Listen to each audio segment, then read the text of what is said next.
You can look back and say, okay, this is where we need to practice, this is where we need to improve, which you might not get in scrims and pub games. So again, Flicked, very important in being able to establish this early meta, the early space for the teams. And I think we're going to be able to get ourselves into this next draft now coming through. So it looks like it's going to be the Kelvin ban coming out, and nothing just yet for the other side.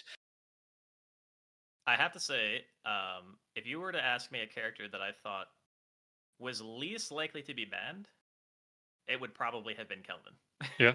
Now, obviously, this is like I'm not as good as these players, and they have their Mhm. own very specific reasons for wanting to take them out. So I'm just kind of curious. Whenever I see something like that, I just want to immediately ask, like the analyst or the coach or whoever really has the final say on the picks. I'm like, why this? Why is it specifically because the hero does something that you really dislike? Is it Mm. a denial of a comfort pick? Is it a combination of the two? Because most of the time, when I see something that I don't feel like lines up with how other teams perceive character strength, I usually think it's just a respect ban, Yeah. right? Going back into other types of MOBAs, we just call them that. It just basically means when you remove a hero from a pool because one guy plays it way too well and you just don't want to deal with that shit, it's a respect ban, right? So opening things up here, Abrams is going to be taken out, and the opener of first pick pocket here on the side of Skyline, which is going to be Benas, and then Mello is obviously Purpose. So right hand side, Purpose, left hand side, Skyline. Yeah, making it easy for us to keep up with who's who, and again, that is something that translate over well from Dota. Especially the South American players that change the names every couple Oh of yeah. months. So yeah, we're used to this, but going to be coming through on the other side. So Purpose going to go straight for the Dynamo Viscous. And is this a combo that you can kind of run? Do you want to be going the Singularity into that goo ball coming through, or is this just two heroes that have that initiation, but don't particularly run together, when you try and get these fights out? I think that Viscous does have a way of setting up Dynamo in his own right because Viscous Mhm. just he's the chaotic element in your draft. He's the character that goes in, he can do a lot of damage, he can save someone, he can goo ball and just create these really, really uncomfortable moments for the opponent. And that kind of thing really meshes well with a Dynamo because the best Mhm. thing that can happen is the enemy team loses track of where they are because they're having to deal with this big green ball rolling everywhere, and you get like a two, three, four, however many people in a singularity, right? So there's definitely some synergy just in that regard. But both of these characters also have saves. They both have heals, right? You have the entanglement on Dynamo, the rejuvenation aura, and then obviously later on, depending on how either one of them build, I'm not sure how they like to play it, but in my Mhm. experience, what I've seen is like, heal Nova a lot of the time on Dynamo, heal booster type stuff, just trying to keep everyone healthy. It really enables like that 6v6 sustain so you don't have to back too early and you can kind of keep applying that pressure and tempo that we know that Skyline likes so much. Of course, Purpose going to be the ones picking it up here, but same philosophy. Yeah, and on the other side, we do see that Haze being picked up, Paradox being locked in again. So, what was that saying? You come up against Skyline, you let them have Haze, they win the game, you get to the next game. Yeah, of course, obviously not the same team, but yeah, a bit of Dota wisdom there coming through. If you see someone having a really good game on a hero, particularly when it's a dominating fashion like that up against a hero you want to pick, maybe think about banning it out. And I suppose it is a little bit harder with only the one bans. Maybe when we get a little bit down the line, we get two, maybe three bans on the board. It's going to be a little bit easier on the spread. We do see the Shiv coming out for the first time tonight, so I know there's only about a 30-second minute delay on the stream. So everyone Skyline that's watching the stream, stop that. You've got a game to play, you've got a draft to make. But yeah, overall, again, this hero that I'm surprised we haven't seen a little bit more of. The dive potential coming through from the Shiv, and even though he's been nerfed down, nerfed down, and like rebalanced and changed a little bit, the survivability of the Shiv, I'm still surprised when he's able to go 1v3 and get a kill and then get himself out of that one. So maybe that's something that Skyline want to run here. We're going to be seeing the Mirage coming through as well. Only need the Yamato to complete the Trinity that I was talking about pre-draft. Yeah, a couple of first timers here for Flicked TV today's tournament. This is I mean, Mirage is also tanky in his own right. Mhm. You build a lot of green items early on this hero. You have a great laning phase. Scarabs are wonderful sustain. Tornado for disjoining some abilities, and also just getting yourself out of harm's way, or just going in general. So I'm kind of wondering what's going to really bring Purpose's draft together, though. They Yeah. have this Dynamo, they have Viscous, Paradox, Mirage. I'm really looking for that like centerpiece that people actually want to play around. Maybe that's why they took out the Kelvin on the side of Skyline. And, you know, Abrams being banned. I don't know if did we see one Abrams today, the first game? Or am I mistaken? It was the last game, wasn't it? Yeah, it's been in both games. Okay. Yeah, okay. My brain is mush. It's a new game, you know, first time Yeah. casting the new game. Stuff is kind of jumbling together. All right, let's continue on with the draft here. Okay, so Wraith going to be picked up by Skyline. I'm actually kind of curious about this pick. I would be looking at the draft right now on purpose and being like, how am I ever going to lift any of these heroes? Like, Viscous has Cube, Dynamo has Entanglement, Mirage has Tornado, and then Warden has Willpower, which obviously gives you a huge Spirit Shield later on into the game. So I'm kind of wondering what the philosophy is here with this pick. That's the only one where so far I'm kind of like on the fence on how much I like it. But then, you know, following that up with a Geist, I think this is a great Geist game. You can just sit in the back, throw out your Malice, you know, or if you want to go gun build. I'm not 100% sure what they're going to be doing in terms of like item progression on her in this particular match. But yeah, when you need someone to be able to just break through really like, you know, chunky frontline heroes like Dynamo, like Viscous, Warden, and Mirage, also kind of pseudo tanky in their own right. Yeah, Lady Geist can definitely do that job. And then finally, rounding things out here with an Infernus. We've seen it's actually going to be the Haze up against the Infernus this time, so no bullying out onto a poor Paradox in this game. Yeah, this is like purely an aim lane too, like Infernus Haze. I would say Haze is probably slightly advantaged, but again, you never really know the exact skill level of the people who are playing against each other, so we'll see what happens. And then obviously we're going to be checking out the Pocket Geist versus the Dynamo and the Viscous. I would actually really favor the Viscous Dynamo lane. This is double sustain plus heavy nukes against Pocket, and Pocket obviously has negative Spirit Res, so I'd be looking to see this lane go quite well. Yeah. Viscous and the Dynamo. How do you try and play around that then as a Pocket? You staying back, you're looking for the barrage, you're just trying to secure those last hits, or do you have to play as close as possible here with Geist and just make sure that if you got Dove even, you have your lane partner alongside you? You just want to keep it pushed out. I mean, fortunately, he's with a Geist, and Geist is very, very good at just killing the wave really fast. You have that grenade is like one of the biggest AoE coverages, so just keeping things pushed as best you can. That's usually like the general rule of thumb in a 2v2 is if you're going to get spammed, if you can kill the wave fast enough, then they're going to have to choose between you and the creeps, and that's always a decision you want them to have to make, right? Yeah. Like, this is more applicable to just like the middle two lanes, but yeah, I think they'll be okay as long as they're vigilant about shoving. Okay. And the grenade still goes through the walls, right? The Geist grenade? The Geist grenade does, I think. Yeah. Because I know there was a couple of changes with, you know, sightlines and actual collision, but yeah I think it being a ghostly grenade, you know, it goes through walls. That's lore acceptable.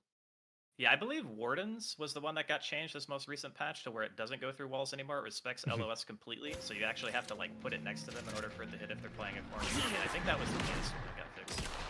Okay, and you can see the guys getting aggressive. They're actually going to the side alley, trying to get the grenade through, because there was the dip into the shop from the Dynamo, and we'll see how they're going to try and play this one back. Pocket taking a little bit of damage, but overall, okay, Haze trying to go on the Infernus. Both of them going to shake hands, say well played, back themselves away to their own half of this lane.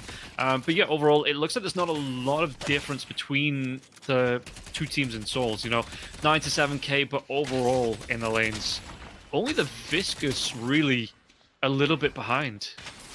Oh, and the Dynamo. As well. Yeah, the Viscous very low on health here. Green lane is going to be the action lane for sure. These characters just have so much spam. It's going to do them. Attempt to dive here.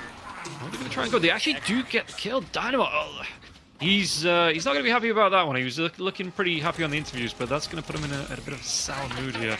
And how do you want to try and play onto the rotations? You know, is there anyone specific you want to try and move to try and get the ganks out? Because there's no Lash this time around. Who's your best bet on going, okay, we have a little bit of space, we can move it to a side lane, and we'll get a kill, and it'll move it back in? Well, I would say, you know, Pocket, obviously, very good at getting around, and you can just go kill the Infernus straight up. You get the dagger set up, similar to what we saw in the previous match. So dagger into Pocket spells is pretty much a guaranteed kill on a character like that. It is a lot harder to kill Wraith and Mirage, who are both playing the right-hand side, so I would expect rotations to most likely go towards yellow lane this game. Okay, and we'll see. Actually, going to see the Warden coming over here. He's going to be able to get himself on top. The alchemical flask comes out, and the binding word as well. But like you were saying, Wraith, a really hard hero to lock down. Didn't even need to use the jump away as well. Going to be able to get back. There's a little bit of pressure coming out. We'll see if they take advantage of this. No, the IVE is going to rotate over as well. Some backup coming through. It does leave Shiv alone in one of the mid lanes. So Shiv, yeah, straight up backing himself away. You can see here, immediately the rotation's coming back through, and Shiv just backs himself out. Just wants to play it safe. Doesn't want to get overly aggressive, even with the mitigating damage coming through from the Shiv. He just doesn't want to get caught out. He doesn't want to give any souls away that he doesn't have to. Yeah, well, the 3-minute mark rolled around, and at that point, periodically, you'll see people going around hitting some boxes and stuff. So he was actually playing in a 1v2 for a few seconds, and he just, you know, in the competitive games, you're going to communicate that you're going, right? You'd be like, yeah, I'm going to go hit boxes, and then you have to play a little bit further back. I think that's probably the main reason why he was doing it like that. But yeah, all the lanes seem to be very, very close. Definitely the closest that we've seen so far today in the first 5 here. Yeah, and going to be able to catch up as well net worth-wise. I'm going to get a little bit ahead here. If we're looking fight-wise, though, again, the Paradox is going to rotate off to help out his team. Or is he just, maybe just hitting boxes, like you said? It looks like, he's making a lap. He's going for a lap in the middle. Yeah, there's 2 stories in the mid one, as we are going to see the Infernus actually go down here finally. Looks like Haze was able to beat the Infernus to that ultimate, and with the use of bullet dance, he will get that kill in the 1v1. Yeah. But this is really important here as well. You can see that the net worth now, you're 1.2k ahead. Going to be able to get these early items out. Going to be able to put a little pressure. In fact, the Viscous even rotating over to make sure that Guardian couldn't be taken here by the Haze. The Haze is going to be able to go all the way back to base, get a heal out, and probably get back to the lane before Infernus can push this tower. Push the Guardian back towards the Haze's side. How quickly he's coming through. In fact, he's going to be going towards the mid lane here. Can he get the jump onto the Dynamo? There's going to be Affliction coming through as well. The damage added up. Haze getting involved in this middle. There's going to be 3-4 of them now as well. And the Dynamo is going to try and get himself away from this one, but the dive, it's not going to be enough. Great double kill coming out. And it looks like, can they even put the pressure onto the Guardian? They might lose a whole lot of health, but look at this one. The Infernus on the other side, looking to try and clean up those troopers. Put pressure back in. Haze with those quick rotations back, though, to his side lane. Doesn't have the bullet dance back up, and the Infernus will just move himself back towards his shop. Yeah, Wraith gonna try to cast the ulti there. Gonna die under his Guardian, though. Mirage getting the 1v1 kill. This is a bit interesting. This is not a matchup where I would really expect either of these characters to kill each other, right? Because, you know, Mirage can dodge telekinesis with tornadoes we talked about, and then Wraith has the card to get away, so looks like it's just a little bit of an overextension. No outside help needed here, but Purpose gonna be happy with that trade, as before that Skyline we're able to get 2 kills and force the Singularity out on that middle lane. So yeah, I mean, all things considered, both teams making strides to get their map control going here. The big things to watch out for are obviously going to be the upcoming 10-minute for the runes, and then 8 minutes we're going to see the Sinner Sacrifice and whatnot spawn. So curious to see how each team will utilize the map here. Yeah, and I mean, the Wraith coming through, you're trying to get that telekinesis off. Like you say, you've got the telekinesis, and then you have the better telekinesis with the tornado coming through. You know, you even get... What's the bullet resist that it gives you on that? Because it's pretty... Oh, it's bullet evasion, base, excuse me. Yeah, it is, yeah. It's like 20, and then I think 45 when it's max. Let me double check to make sure I'm not mistaking the numbers here. Yeah, 25% base, which, you know, it's a hell of a lot of bullets that the Wraith throws out, so it's a fair few that you're going to miss on there as well. Yeah, the character, like I said, very tanky. Yeah. It's one of the benefits of having a Mirage is he can be the guy who can play that, you know, focal frontline piece that you really need to get things started. But at the same time, later on in the game, you can also just take pot shots with high damage and still just absolutely lay into people. I think we're going to see an IV rotation here.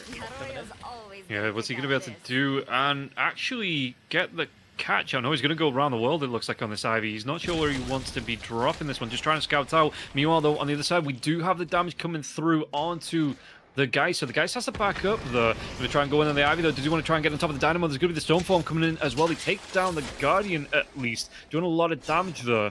And the Dynamo with the Viscous, they just back themselves away. They say, you know what? Phew, you can have it.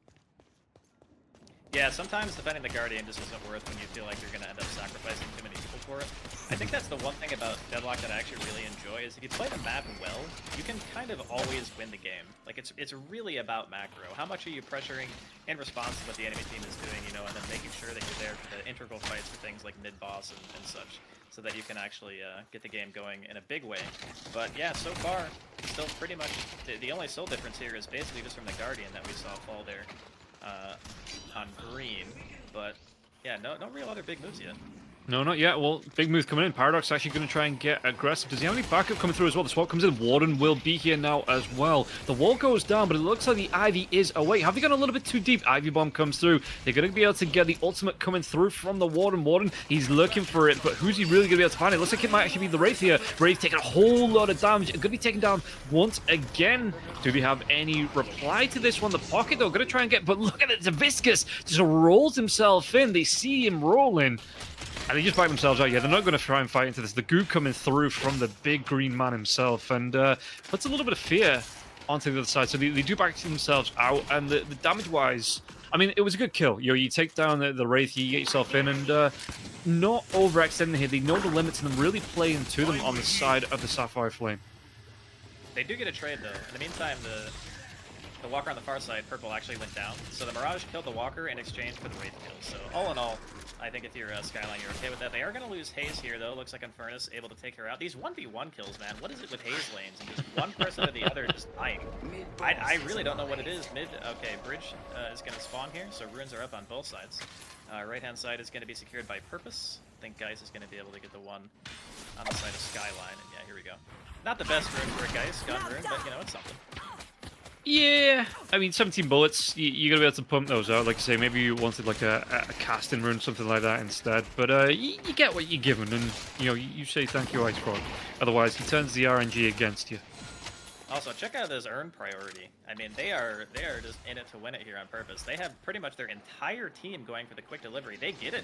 Yeah, and we'll see if they're going to try and take a fight around this one as well. There is going to be the Paradox as well as the Mirage mission from this fight, but you look at it, the Haze and the Wraith here as well. So do they want to try and carry and go for a little bit further? They take down the Lady Geist. Can they go for even more? Warden backs himself away, trying to get himself out, and Shiv has to dive himself out. Paradox grenade comes through now as well, and Shiv away down the stairs. It looks like they might just try and play this one in terms of the aggression. Yeah, just forcing them back little by little. Mirage rotating in from behind. Warden went all the way back to base, but look at this. The Ivy flying with the grid. It hits onto 3. The Stoneform slam. He gets 2. Can they go for more? It's going to be 3 heroes dead. And while that's going on as well, you've got Wraith pushing down that right-hand side. And it looks like now the pressure has flipped towards Skyline. What can they do from this one? There's going to be this binding word coming out onto the Ivy, but the Ivy, he's fast enough to get himself away, and the cast doesn't connect. So we'll be able to get back safe to his side of the map. Holy moly, that airdrop Stoneform combination. That's clip-worthy right there. Jesus. You hit like 2, you're happy. A 3-man is almost unheard of. But yeah, getting back out quick to the lanes here. Geist could be in trouble. Yeah, they're going to try and go for this one now as well. Can he back himself away? Looks like, guys, he's going to be able to get himself back with the backing up of the Shiv. And yeah, Paradox trying to do some damage. Warden, again, is low in the other lane. What are they going to try and do with this one? The goo form into the cube. It does come through here. Haze, is he waiting around to get that kill? Well, I mean, the Walker has a little bit of something to say about that. And even Mirage is going to try and get involved. So they're going to try and get the chase down now onto the Haze. Haze, can he run himself away from this one? The Mirage going to give up the Ghost, it looks like, on the Nightmare Lady. Still not quite sure what Haze is, actually. And do they want to actually push onto this one? I mean, there is still going to be the lane to push into. Haze is back. He'll be able to dip into the shop as well. But overall, it looks like they just want to slowly pressure this lane out and not fully dive onto that Haze 2v1. It looks like the pocket maybe going to go for the rotation over, but yeah, the Sleep Knife comes out once again. Takes down the Viscous. Can they go for the Mirage? It's going to be the bullet dance coming through here. Mirage going to try and get himself out, but it looks like not in time. That survivability not quite there for the Mirage. I mean, that was essentially a 2v1 from Banaz there. He like, I don't know what it is, man. Is Haze just really OP? Maybe my understanding of the hero was, maybe it's just wrong. Maybe Haze is just busted. I don't know. The patch might have just taken her a little bit over the edge, but yeah. Nicely played. They're going to get good pressure here onto the Walker on the left-hand side, and I mean, they're getting a little bit ahead incrementally. I mean, Skyline, they said they like tempo, and they're doing it. Oh, Walker hitting here constant. Yeah, they're going to go 3v2. The combustion comes out now as well. Haze is just completely on the retreat, and it looks like maybe we'll be able to get away. He's going for it. He's got he's got the runs here. He's got the parkour.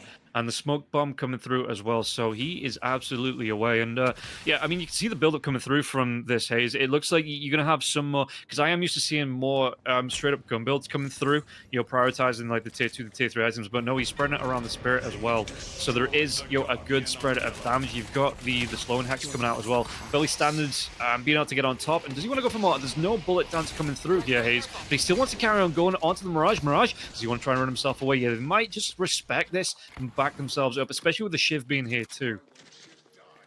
Yeah, having that front line, also the return fire on the Shiv as well, going to be a huge deterrent, just making sure that they can't continue to pressure the lanes. So, game, you know, the thing is, they had that one fight, you know, the three-man airdrop and whatnot, and then another fight where Benos did pretty much a 1v2. And that in of itself kind of gets Skyline into a pretty good position on the map. We are going to be seeing an Urn spawn here in another 50 seconds. And I'm curious if, you know, Purpose want to do the same level of committal they did to the first one. Because in the previous match, Skyline basically ignored the Purpose. Yeah. Right? They're like, we don't care about this thing. We're just going to take Guardians instead. We're going to pressure lanes. This time around, Purpose are like, nah, we're bringing everybody. We're going to deliver the 10-minute Urn. So I'm wondering if they're going to be playing more of the same. I mean, Guardians on both sides are down, so it's pretty wide open. Warden going to be dying here, along with the Haze revenge had there by the Mirage. Not going to be so lucky this time. 2 golf balls to pick up there from the Mirage as well. I think they were about 200 or 300 each. So, you know, yeah, 565 souls on the bonus souls here. Lady Geist looking for just a little bit of aggression coming out. But like you were saying here, it looks like they're not going to push things too far. And I blame you. You've got in the team's head about this first turn. And are like, yeah, we can just give that look, I'm away. just asking questions, man. I want to know as much as people want to tell, you know? All right, so runes being traded again. 1 for each team here. Health rune for the cheese. Very big fan.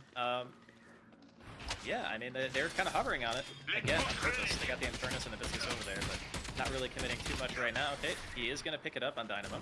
Yeah, it's going to leave Infernus up against the Haze. And in fact, I think the Haze just straight up murders that Infernus there. I mean, you can see the net worth difference between the souls. It's a 5k difference, which this early on, it's 2 or 3 items. It is the difference between living and dying here for the Infernus, it feels like. And while this is going through, they are going to try and just pressure these lanes out. And you can see, yeah, the Dynamo even pulls that Urn back. He doesn't want to... he doesn't feel safe delivering it, but he doesn't want to give it away either. So this is a strat. I mean, it now has the frog's legs. It's had the frog's legs for a little while, but it will be slowly moving back towards the main spawn point. But the main part is you just keep this Urn back. You keep it away from the side of Skyline. And speaking about the Skyline here, Ivy going to be gliding through that Skyline. Won't be spotting anyone just yet, though. Yeah, this is a little bit of a tense situation, because if they get the Urn, they should be able to just run it more or less for free on the side of Skyline. Geist is there in a 1v3, just picks it up, he's trying to run back, but there are 5 members of Purpose on him right now. Oh, what? He gets pulled halfway across the map. He does drop it, so he can now get involved in this fight. It looks like the Visca's going to be coming through in that crew ball form here, doing a lot of damage. Can he get the live on the Geist? And the Geist, no ultimate left. He's going to be down for the next 30 seconds. So it was a good attempt, but like you say, the outnumbering coming through from Purpose, they moved with a purpose to make sure that he couldn't steal that Urn away. That was so ballsy. I mean, it was in the lion's den. It was surrounded by Purpose's heroes, and he still went for it. That is absolutely crazy. Teleporting out here on the far side of the map. Skyline trying to get away from this. They'll be fine. Over here as well. Okay. Yeah, they're going to get out scot-free, no big issue. So, I mean, the way the map actually ended up playing out, Skyline's still pretty advantaged here. Most lanes pushed in their favor. And mid-Guardians looking to be potentially the next targets here. I can't actually... Man, sometimes it is so hard to look at the minimap and see what the hell's happening in this game.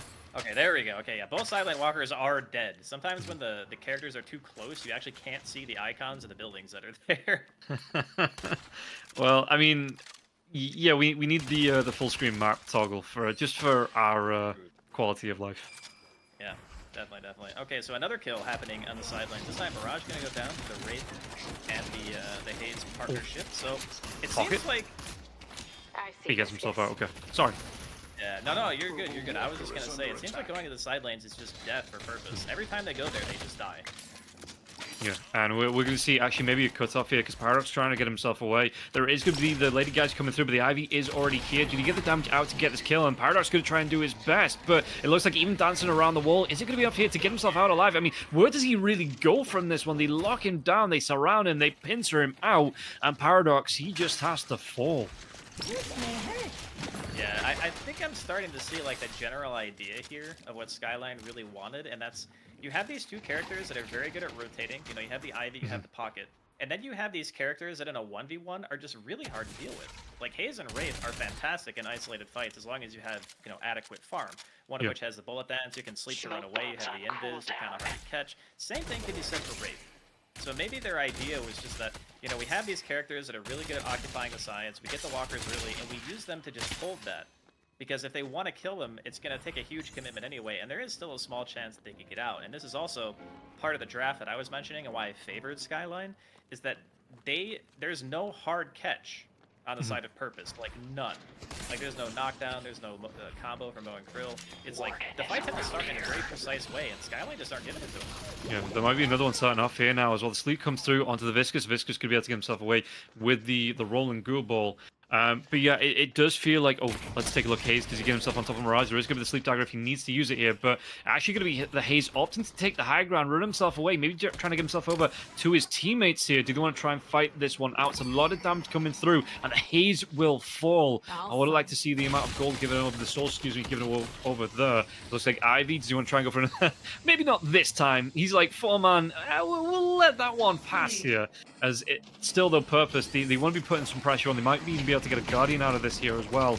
And looking for that Carbine, gets a shot out onto the Lady Geist. There's going to be a slowdown. Wall gets dropped as well, but there's no swap in. It looks like the Pocket wants to try and get involved in this fight. Does he get the damage out? There's going to be the Affliction coming through. Takes down the Warden. Does he want to go for any more here? Because again, that Paradox really damn low. If he can get the chase out, and Paradox on the run, maybe the Pocket gets himself away. Connected Carbine comes up, but he misses the shot. Oh, he misses the shot, and the damage comes through from the Pocket, just enough to get the kill there. Now the Ivy on the runaway. Lady Guy's backing him up. Does he want to try and get the dive in onto the Viscous? The Viscous go. He'll be able to get that Warstone away. It looks like he's inside that gooey cube. Does he want to carry on going on to the fight? The Pocket is moving over. It could be a 3v3, but Purpose all the time looking for that disengage. Now, on the right-hand side, Infernus, he's going to be getting a very special guest here. Maybe not to him. The the bullet dance comes through, and that's going to be the Infernus being taken down once again. And I mean, at what point do you think Skyline just starts to look towards Mikey, the mid-boss? I would say probably the next fight or two. If they win it in a landslide, right? You kill like 2 or 3 people and you didn't lose anybody, then I think that Skyline could very easily just walk it down there. In the meantime, they did also secure the urn, so getting a little bit more of a lead here, getting a little statue bonus, a little bit extra money. There is no swap on this Geist, by the way. Oh, it's so close. But, I mean, even the Viscous, he's getting low. He doesn't want to risk it. Maybe didn't know about the ultimate being... I mean, yeah, he could have looked, but he just decided to play it safe. Backs himself up, and no one goes down. Everyone goes home happy-ish. I wonder if that's one of those risk-reward plays where if you're the Viscous, there's like very little downside and a huge upside, right? Because you can see the ultimate cooldowns at the top. You don't have to be like on that person's team. You can get it just looked up really quick when he was hitting that, line of sighting and just said, oh yeah, she doesn't have ult, and just go back in. Because if you do get the kill, the Walker is right there, and it's no health, right?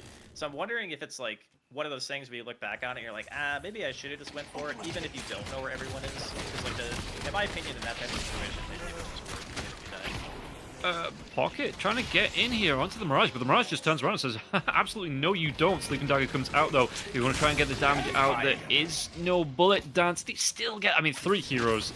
Yeah, Mirage just getting caught out, and this push-pull coming out from the side of Skyline. It is going to work really well, and now Lady Geist just says, you want to bully me? You want to come at me? I'll show you what a kill looks like here. You see the Infernus just trying to look for a little bit of farm.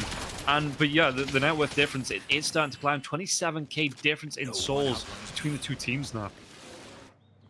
Yeah, increments upon increments. That's how the game is played. A pick here and there. It's like I was saying, the side lanes just seem to be the death of Purpose. Like every time they go over there, it just doesn't end well. I don't think I've seen a single engagement end in their favor against Skyline. If they are not playing in the middle of the map, they are dying.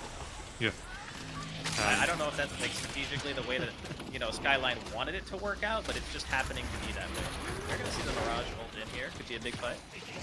Do they want to try and go for any more into this one now as well? Pocket's going to try and get the retreat out. It's inside the briefcase, but it looks like they want to follow up. It's a lot of damage coming through, but with the Affliction, again, the Affliction comes through. It just stops everyone in their tracks. Look at the tick down coming through. They're all down below half health. In fact, the Warden, he's going right down. I know it's non-lethal, but still, you want to get yourself out of that fight as quickly as possible because sustained fights with a Pocket, they just do not work out once that Affliction comes through. And the fight here, the Walker probably going to be broken, and now the rest of Purpose going to try and get re-involved in this fight, but it's already too late. Skyline, they're backing themselves away. Yeah, free disengage. No worse for wear. I think the biggest thing that Skyline need to remember in this game is that going for mid is really scary if everyone is alive on the surface. So you need to be very, very careful about not getting baited into that. Looks like they're not going to go that route, which is great.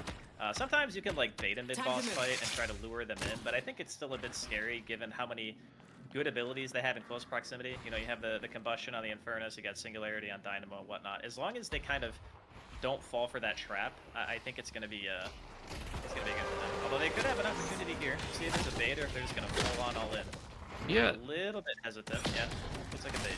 Yeah, Mikey has Rod, so that's going to bring everybody in, it looks like, from the side of Purpose. They're making a beeline towards this one, apart from Mirage. Mirage, does he have his ultimate? It's going to be coming up in the next couple of seconds, so we'll be able to use that to get into the fight if needed here. But, like you say, it might just be a bait coming out from the side of Skyline. And look at this, they're going to try and pick up on this Mirage. And yeah, I mean, he's already showed he's out of position, and if he gets himself away, he's only going to be jumping into another enemy's hands here. Shiv going to be right on top of him, going to be trying to look for that dive, but he might just... No, he's going to try for the teleporter out to the other side, and the Shiv doesn't want to follow. So it was a big play, but look at this now as well. The bullet dance comes out. What damage is it going to be doing? Never mind, the Haze is just straight up dead.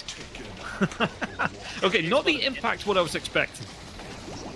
Yeah, he's still balling forward. Finds another stun on the Wraith here. Punch up in the air. Going to cube himself. And so far, it still looks like Skyline are a little bit ahead. 2 for 2 trade now. Paradox with 1 health. Also with the Viscous. Now it's a 3 for 3. This is about as even as it gets. Honestly, as a team who's still behind. Around the corner, through the veil. Nope, not going to be enough. Get executed. Yeah, that's just that's life against the Shiv. But honestly, considering the soul deficit, that really wasn't all that bad. Okay, now they lost position. Well, and then Mirage goes down too. I was going to say before that happened, you know, it wasn't too bad. ID in here, of course, inside of the pit. It's just Paradox. No singularity was pressed during that previous engagement, so they will have it now. Queso probably going to be making his way back here. It's going to be kind of close. Maybe they just let it go. Actually, I think. Yeah, they do the best Elsa impression here and just let it go. With the 3-4 heroes up for the side of Skyline now. Big risk trying to go for that punch, especially because you're now going to be on that defensive side. You want all of your heroes up as quickly as possible, it looks like. This is such good timing, though, for Skyline. 25 minutes hits, the urn is available, both bridge runes are available. It's just like every single thing that you could ever want to happen. Like, this is one of the best feeling timings because you get everything for free now. The whole map is theirs. They can clear out, you know, all the enemy camps if they want. They can go deep for the triple camp or whatever, the 3 big ones outside of their base, even if they wanted to. I mean, that's obviously a super aggressive play. I assume they're going to do other stuff first. But this is about as good as it gets for a position to be in if you're Skyline. Yeah, and we'll see if Purpose have a plan to pull it back. Like I say, maybe just trying to defend the base. You know, with these rejuve tokens being up, you maybe just try and play it around your base guardians. Try and lose as little of them as possible. I mean, the big benefit, right, if I'm not mistaken, is the extra speed on the rail coming in. Once you take those guardians down, you'll be able to kind of zip yourself in. They're also not required for the first flex. I mean, you would imagine you'd get them anyway, right? Because you need the 2 guardians in 1 lane and a shrine now, whereas before you needed both shrines. So it's a little bit easier to get the last flex, but I would imagine them to at least try to do that here. You know, see what they're going to be able to do. The kinetic carbine, I think that actually split the wickets between the 2 characters there. Not going to be able to connect, and look at this one, yeah. They're playing the pressure on the both inner guardians coming through. They take down at least 1 set, and where are they going to be able to go from this? Do they actually want to dive into the base? I mean, the rejuve token's still about halfway through, so you're looking at, what, 20-30 seconds max on your respawns if you do go down. It might be worth it to see what picks you can get. Haze taking a lot of damage coming through from the Paradox. They are starting to group up now. The grenade coming through from the Paradox as well. Start trying to slow this down as much as possible, but they will lose at least 3 sets of Guardians on the side of Purpose. I really like how methodical Skyline are being about this. The one fight you can't give them on the side of Purpose is just in a choke, right? Yeah. Singularity, Goo Ball, Warden ult, Infernus ult. Like, these abilities are just terrifying. They were so good, in fact, that when they fought in that lane, they actually traded even despite being down 20k souls. Live here. Oh, I think they're about to get the damage off now. Singularity does come through. What damage can he get out of this one, though? It's actually with the Lady Geist that goes down. And now they're diving once again. Warden will fall. It looks like they're going to lose Wraith. And the Goo Ball, is it going to be enough to dissuade them? Or are they just going to hang around outside, as it will be Dynamo that falls now as well? So Pocket just wants to come in, gets that finishing touch. And well, the Ivy gets the double kill as well. And I think this is going to be 1, if not both shrines. Yeah, 40 seconds on the sideline, 30 seconds here for the Warden. They're going to be able to rip through. Now, like you've been saying about when they get this transformation out on the Patreon, excuse me, the patron. We're not running a Patreon here just yet for Flick, but you know, when they get the kill into the Patreon, they are going to back themselves away, because even though they do have these rejuve tokens, they are close to expiring, so if the fight goes long, you could die just as they expire. You don't want to give anything away for free, so they do back themselves out after that patron transform. Yeah, Riju is gonna fade here in just a second or two. So I like how they played that, honestly. Skyline, they go from lane to lane, they take the base guardians for the zip speed alone. That's already like enough of an advantage to be happy. And you didn't want to force it into these really tight areas with all of your team standing one on top of each other. So what the best play is to go from place to place. The Rejuve creeps are obviously stronger than normal, so they're going to push the lanes by themselves. You know the entire enemy team is contained in their base. It's like the least risky move to guarantee some semblance of an advantage, and then as soon as, you know, Purpose feel they're the ones in the back foot, they feel like, oh, we need to do something, right? You're just watching your base like slowly get chipped down. You feel like you have to go for a play. So, you know, Queso, he goes in with the Warp Stone, goes for the Singularity. It hits like 2 or 3, and it's not bad at all. They get 2 kills out of it, but the problem is like the soul deficit is one thing, but it's just how Skyline were positioning that fight was just so good. Like they are very methodical about how they do this. Yeah, we'll see here. I mean, again, Haze just being able to build up. Has he got the highest souls in the game? Yeah, the Haze is absolutely rocking it at the minute. And interested to see what the build is going to be going a little bit forward. He has himself nearly 4k souls to build onto, but went straight in for the spiritual overflow here early on. I was going to comment on that a little bit ago, but the build-up wise, Haze, he's just going full damage for it. You know, he's just absolutely been able to rip heroes apart when he finds them on V1. And to be honest, apart from 1 or 2 minor deaths where it was maybe like a 3v1, I don't think Haze has been punished with it. And this is what we've been seeing all night, right? Or all afternoon, excuse me, depending on where you are in the world. The Haze is literally getting away with murder, or getting away with literal murder here in these games. Yeah, I'm not sure what it is, honestly. Like, it could be the character just being very strong. We'll see a free earned delivery here, courtesy of Suicidal. But this is one of those things where I can't really put my finger on if the hero is truly that good or if the teams just aren't punishing it. Because it was in a pretty gankable spot on the map. You know, that lane was an Infernus versus a Haze. So it's not like only one of those characters can be killed. Like, it's maybe a bit easier to set up to the Haze, but you also have Viscous, who can just roll into that lane. And, you know, we saw earlier, that Haze exploded getting hit by Goo Ball once. So it's not like Purpose couldn't have made a move. It's just that they were playing the side lanes in these matchups where they just weren't winning, and they were getting killed like repeatedly, and then it just becomes, okay, well now we need 2 people, or now we need 3 people, and then those moves just feel worse. So, you know, as the tournament goes on, we'll obviously see maybe more Haze, maybe not. But yeah, so far Haze has won every game apparently. This is going to be able to go for the roll in now as well. Coming through Lady Guys, there's going to be a Singularity connecting though. I don't know how much that's really going to be able to do. 3-4 heroes going to be able to take him down there. Yeah, maybe not worth the trade. And this looks like it's going to be the do or die time, you know, the Butch and Sundance time coming out here for Purpose, because if they really lose this fight, they're going to be exposed on the Patron as well. Yeah, 4 heroes. Is it going to be 5? The Mirage trying to run away from this one, but it looks like the jump comes in. Pocket going to be able to clean up there. Only the Infernus left, and even the Infernus, not a lot of health left there as well. Do they want to fully dive in? They do. They're going to be able to go straight onto the weakened Patron, and I think this is going to be the rundown coming through. So Skyline going to be able to take 2 in a row. Looking at